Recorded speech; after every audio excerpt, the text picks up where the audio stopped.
Olá, meu nome é André Valente, serei seu professor de língua portuguesa na área de linguagens, códigos e suas tecnologias. Na aula de hoje falaremos sobre inteligência linguística. O que é inteligência linguística? Todas as pessoas têm essa inteligência? Como ela pode ser desenvolvida?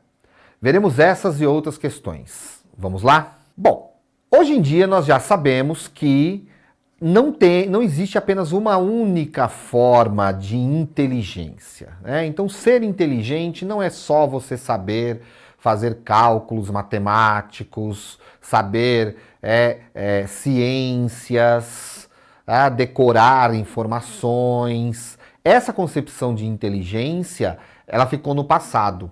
Na atualidade, nós temos uma teoria, que é a teoria do Howard Gardner, que vai falar sobre as inteligências múltiplas. Esse pesquisador, ele chegou à conclusão de que nós, seres humanos, desenvolvemos 8 tipos de inteligência. Uma inteligência matemática, uma inteligência linguística, uma inteligência espacial, musical, interpessoal, intrapessoal, uma inteligência naturalista e uma inteligência corporal. Bom, fica aí para você pesquisar sobre os outros tipos de inteligência, porque nessa aula aqui nós vamos falar sobre a inteligência linguística. O que é essa inteligência linguística? Então vamos lá, vamos ver do que se trata. Bom, primeiro, o que é? Vamos lembrar o que é inteligência. Inteligência é a capacidade que nós temos de escolhermos entre várias possibilidades aquelas que são as melhores para darmos soluções a necessidades reais. Basicamente, inteligência é isso. Pensando em inteligência linguística, então o que é? A inteligência linguística é a competência para fazer escolhas e agir por meio da linguagem verbal, oral, escrita ou sinalizada. Então, quando falamos em inteligência linguística, estamos falando isso. Dentre os elementos que nós temos de linguagem, como e quais nós utilizamos para resolvermos situações concretas. Basicamente é isso. A pessoa que tem essa inteligência desenvolvida tem um raciocínio rápido para usar a linguagem de maneira eficiente e resolver situações concretas. Então é preciso desenvolver um conjunto de habilidades que são importantes para o convívio social e a fruição de saberes socioculturais. O que quer dizer isso?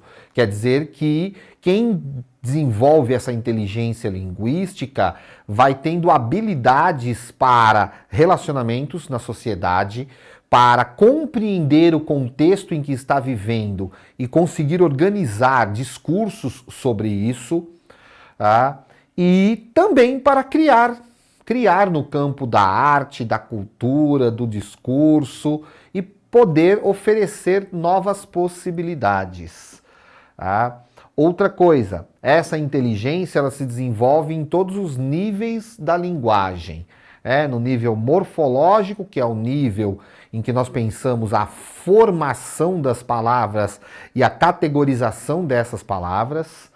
No nível sintático, que é quando nós unimos palavras para nos comunicarmos. No nível semântico, que é a atribuição de sentido, ou seja, qual é a relação das palavras com o mundo. E no nível pragmático, que é o uso mesmo, como nós usamos a linguagem no dia a dia. Então, quem tem essa inteligência linguística bem desenvolvida consegue compreender a linguagem em todos esses níveis. Quais são as habilidades que uma pessoa que tem a inteligência linguística desenvolvida demonstra? A compreensão das funções de linguagem, lembra aquelas funções de linguagem que você já estudou? A função informativa, a função emotiva, a função apelativa, pois é. A pessoa que tem uma inteligência linguística, ela tem uma compreensão dessas funções. Não uma compreensão de definir o que é para responder uma questão de prova, não. Mas justamente para o uso dessas funções em situações concretas de comunicação. Outra coisa, habilidade, comunicação de ideias. A pessoa que tem uma inteligência linguística bem desenvolvida, ela tem facilidade de expressar o que ela pensa por meio de palavras. A adequação da linguagem ao contexto de uso. Uma pessoa que tem uma inteligência linguística desenvolvida consegue adequar a sua linguagem às diferentes situações.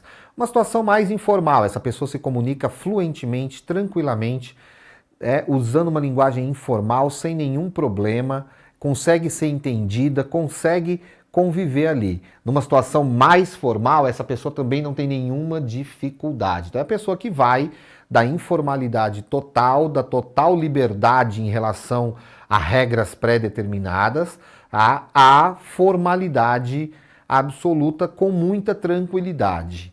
Tá? A inteligência linguística, ela demonstra reflexão sobre a própria linguagem. Então a pessoa que tem essa inteligência desenvolvida também consegue refletir sobre a própria linguagem, refletir sobre as palavras que está usando, sobre se aquela palavra é mais adequada, sobre o efeito que uma palavra pode ter em uma comunicação, sobre a forma de dizer as coisas. Ela consegue fazer reflexão não só sobre o conteúdo, mas também sobre a própria linguagem. E, finalmente, a habilidade de relacionar linguagens. Relacionar a linguagem verbal com a linguagem não verbal, relacionar linguagem escrita e linguagem oral, relacionar linguagem verbal com linguagem corporal, musical, pictográfica, fazer uma relação entre linguagens e ter uma facilidade tanto de se comunicar em outras linguagens quanto de interpretar outras linguagens. Juntamente com a inteligência lógico-matemática, a inteligência linguística é fundamental para desenvolver outras inteligências. Não é à toa que a matemática e a língua são as duas áreas de conhecimento que têm a maior carga nas escolas, justamente porque elas são a base para todas as outras. Tá? Então, olha só, as duas juntas atribuem sentido e buscam explicar o universo. Então, por exemplo, quando nós estudamos lá Pitágoras, nós não estamos apenas estudando fórmulas, não estamos estudando apenas cálculo, estamos estudando uma forma de interpretar o universo. Pitágoras, quando desenvolveu seus teoremas, a sua matemática, ele não estava pensando em matemática e em teoremas, ele estava pensando no universo, na vida. E a maneira dele de explicar o universo e a vida foi por meio de números, de cálculos. E por isso que essa linguagem chegou até nós. Tá? Juntamente com a inteligência lógico-matemática, a inteligência linguística ela forma a base da racionalidade humana. O nosso cérebro, basicamente, ele pensa a partir dessas duas inteligências, da inteligência linguística e da inteligência lógico-matemática. Tá? E com isso organiza a percepção sobre o universo. Tá? E é a estrutura básica de todos os discursos, porque em todos os discursos a gente tem alguma coisa de lógica. A própria palavra lógica vem de logos, que significa discurso. Discurso racional, ou seja, ser lógico não é saber responder se 2 mais 2 são 4. Ser lógico é saber explicar por que 2 mais 2 são 4. Porque para nós que recebemos isso pronto, olha, 2 mais 2 é 4, e somos levados a decorar isso, o raciocínio por trás disso muitas vezes fica perdido.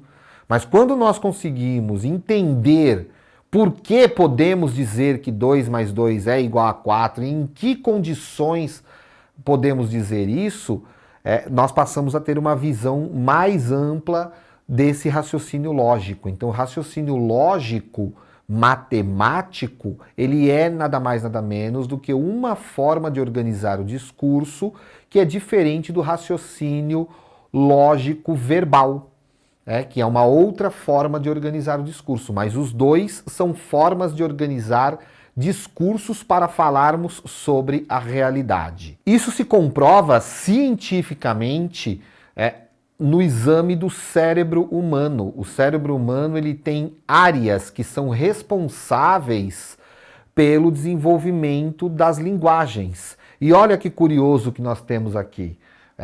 Quando nós falamos da fala e da escrita, são duas áreas principais responsáveis por essas ações, tá?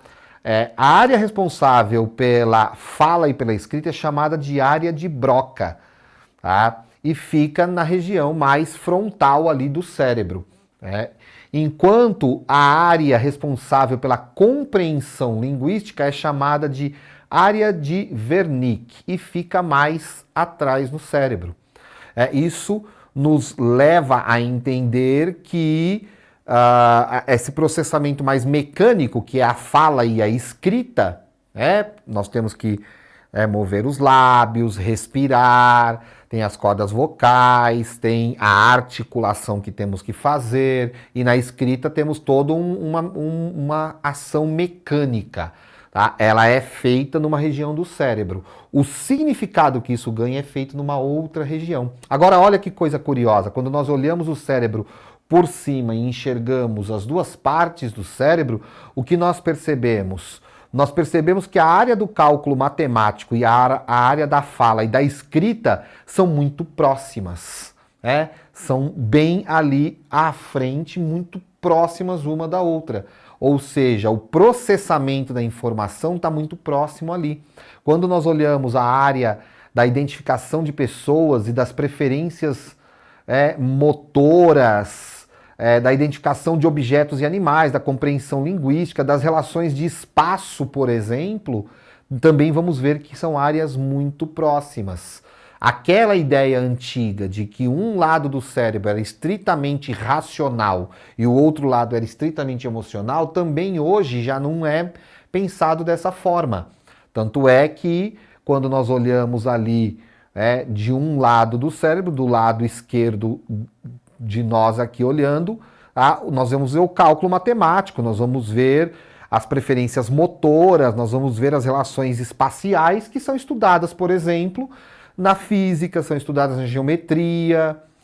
Tá? E quando nós olhamos no lado direito, nós temos a prosódia, que é a fala, que tem a ver com a fala, com a maneira de pronunciar as palavras. Nós temos o reconhecimento de categorias de pessoas que nos ajuda, por exemplo, a darmos nomes diferentes para as pessoas e para as coisas. Então, como nós vemos aí, o nosso cérebro trabalha para basicamente interpretar a realidade. E é assim que a linguagem se desenvolve. E assim chegamos ao final dessa nossa videoaula. Espero que você tenha gostado, tenha entendido. Para ampliar o seu conhecimento, acesse os links da plataforma e vamos a uma reflexão sobre esse conteúdo. Há inteligências inconscientes, brilhos do espírito, correntes do entendimento, mistérios e filosofias que têm o mesmo automatismo que os reflexos corpóreos, que a gestão que o fígado e os rins fazem de suas secreções. Fernando Pessoa, poeta português. Bons estudos e até a próxima aula.